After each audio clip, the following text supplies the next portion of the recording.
अच्छा बच्चों, अब हमने देखना है कि हमें ये एक एग्जांपल दी हुई है 3.1।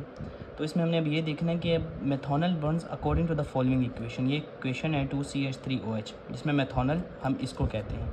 ठीक है, कहते हैं ये बर्न हुआ है। तो अब हमने क्या दिया हुआ है, इन्होंने हमें 3.50 मोल्स ऑफ मेथनॉल, मतलब इसके मोल्स हमें दिए हुए हैं। और क्या पूछा है कि भाई आपने ऑक्सीजन मालूम करना है।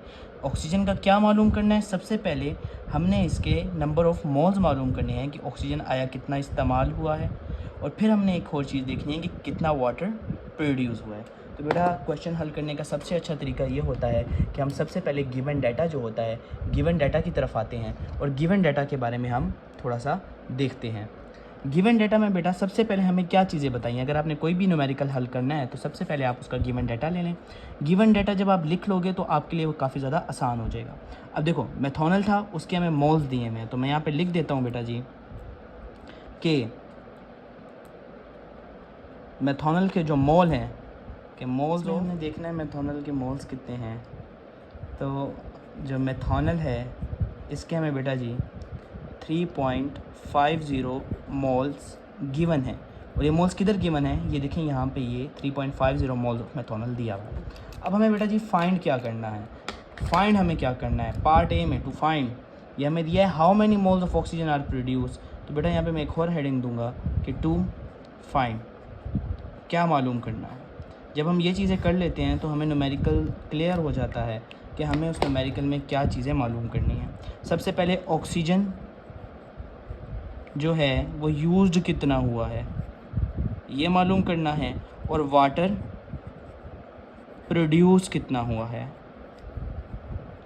ये मालूम करना है। ठीक है बच्चे, इस बात को दोबारा हम देखते हैं कि क्या देखा हमें कि मेथनॉल इस इक्वेशन के अकॉर्डिंग बर्न हो रहा है। जो मेथनॉल है उसके 3.50 मोल्स हमें गिवन है। फाइंड बेटा हमें पार्ट ए में क्या करना है कि ऑक्सीजन कितना यूज़ हुआ है ड्यूरिंग द कंबशन। ठीक है, और दूसरी बात कि वाटर कितना प्रोड्यूस हुआ है, तो हमने ये मालूम करनी है बेटा। तो इसके लिए बेटा हमारे पास एक फार्मूला आ जाएगा कि हम क्या करेंगे, कि मैं आपकी आसानी के लिए यहाँ पे लिख रहा हूँ कि जो चीज़ हमें गिवन है, given moles is equal to find moles.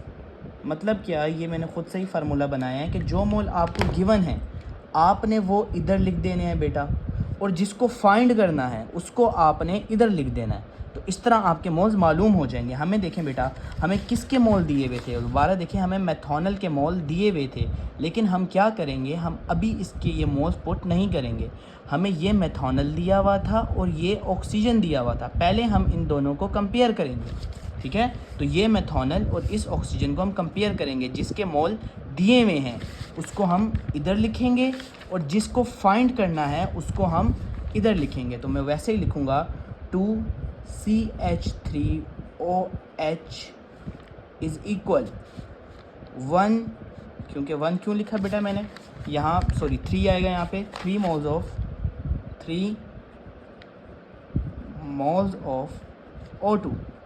अब बेटा अगर 2 मोल इसके बराबर हैं, 2 है ना यहाँ पे, 2 है इधर 3 है, इसका मतलब है ये 2 मोल हैं, इसका मतलब 3 मोल हैं। तो अगर 2 मोल इसके बराबर है तो 1 मोल ऑफ CH3OH किसके बराबर होगा, ये 2 बेटा जी उधर जाके डिवाइड हो जाएगा, 3/2 मोल्स ऑफ O2। ठीक है, अब आपको ये मैंने क्यों करके दिया बेटा, देखें जब भी हमें किसी चीज़ को फाइंड करना होता है उसे हमें अकेला करना होता है, ये बात हमें पता है। तो जो हमें मोल्स गिवन थे वो उसके हमने मेथनॉल इधर लिख दिया। फाइंड में हमने बेटा जी ऑक्सीजन करना था, तो इस तरह हमने ऑक्सीजन इधर लिख दिया। अब 1 मोल ऑफ CH3OH बराबर है 3/2 मोल्स ऑफ O2, और हमें मोल्स इसके कितने गिवन थे, 3.50 मोल्स, ये हमें क्वेश्चन में गिवन है। मोल्स ऑफ CH3OH बराबर है 3/2 मल्टीप्लाई 3.50 मोल्स ऑफ O2। समझ आ रही है बच्चे। तो इस तरह आपका यहाँ पे आंसर निकलेगा। अब ये कहाँ से आया बेटा, जिस तरह हम देखते हैं कि भाई 1 किलो चीनी फॉर एग्जांपल 1 रुपए की है, तो 5 किलो चीनी कितने की होगी, 5 रुपए की। इसी तरह अगर 1 मोल बराबर था इसका, तो 3 मोल किसके बराबर होगा, मल्टीप्लाई बाय 3.50। तो जब हम इनको मल्टीप्लाई कर देंगे हमारा आंसर निकल आएगा। ठीक है, पार्ट बी में हमें बच्चे मालूम करना है कि H2O जो है वो कितना प्रोड्यूस होता है। सेमी फार्मूला बेटा, पहले हमें क्या कहते हैं, ऑक्सीजन मालूम करना था, तो ऑक्सीजन हमने इस साइड पे कर दिया था और जो दिया गया था वो हमने इस साइड के ऊपर कर दिया था। लेकिन अब हमने वाटर मालूम करना है। ठीक है बेटा, तो वैसे ही हम उसी इक्वेशन की तरफ वापस जाते हैं। जिस तरह आप देख रहे हैं कि बेटा आपको वाटर इधर दिया हुआ है प्रोडक्ट साइड के ऊपर, और मेथनॉल के जो आपके पास मोल्स हैं वो दिए हुए हैं। तो दोबारा अगेन आप मेथनॉल को कंपेयर करेंगे कि 2 मोल्स ऑफ CH3OH। अब आप कहेंगे सर जी ये 2 कहाँ से आया, तो बेटा ये 2 मैंने भी आपको बताया है, जो इक्वेशन के अंदर ये 2 है, ये हैं 2 मोल्स, और वाटर के इधर कितने मोल्स हैं, 4। तो ये बात आपने याद रखनी है, 2 मोल्स ऑफ CH3OH और 4 मोल्स ऑफ क्या होगा, 4 मोल्स ऑफ वाटर। गुड बेटा, अब दोबारा उसी तरह कि 2 मोल्स अगर हमें उसको फाइंड करना है तो इसको हमें अलहदा करना पड़ेगा। इसको हमें क्या करना पड़ेगा बेटा जी, अलहदा करना पड़ेगा। तो जब अलहदा करना पड़ेगा तो हम इसको लिखेंगे 1 मोल ऑफ CH3OH, और ये 2 उधर जाके क्या हो जाएगा बेटा, डिवाइड 4/2 मोल्स ऑफ वाटर। ठीक है, अब इसके मोल हमें 3.5 मोल्स गिवन थे ऊपर, बिल्कुल पार्ट ए की तरह जिस तरह हमने किया था। 3.5 मोल्स ऑफ CH3OH बराबर हो जाएगा 4/2 मल्टीप्लाई बाय 3.5 आपके पास बेटा मोल्स ऑफ वाटर। तो बेटा जी ये 2 1 ज़ा 2, 2 2 ज़ा 4, 2 5 ज़ा 10, और ये आपके पास आ जाएगा 7 मोल्स।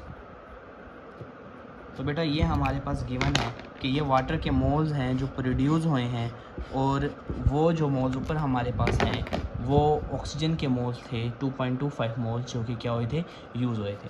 तो उम्मीद है आप लोगों को समझ आया होगा। तो थैंक यू।